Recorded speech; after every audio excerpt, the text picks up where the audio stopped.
Wakil Gubernur Aceh Haji Fadlullah menjadi inspektur upacara pada apel peringatan Hari Pendidikan Nasional tahun 2025 yang digelar di halaman kantor Gubernur Aceh pada Jumat 2 Mei 2025.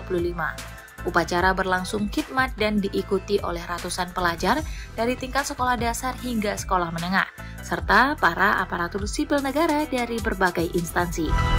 Hardiknas yang diperingati setiap 2 Mei merupakan momen penting dalam dunia pendidikan nasional untuk mengenang jasa Ki Hajar Dewantara sebagai Bapak Pendidikan Indonesia.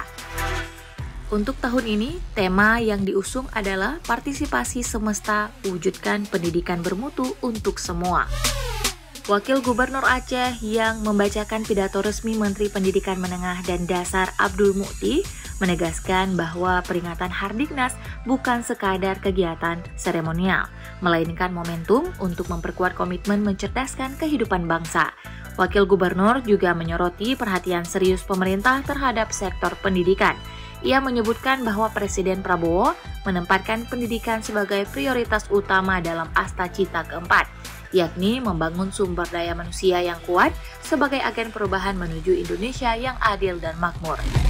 Dalam pidatonya, Fadlullah juga menyampaikan berbagai kebijakan terbaru dari Kementerian Pendidikan Menengah dan Dasar sejak Oktober 2024. Wakil Gubernur Fadlullah juga mengajak seluruh elemen masyarakat di Aceh untuk turut serta dalam mendukung pendidikan nasional. Fadlullah mengatakan dengan semangat Hari Pendidikan Nasional, mari kita saling bergandeng tangan, bahu-membahu, dan bergotong royong mewujudkan pendidikan bermutu untuk semua.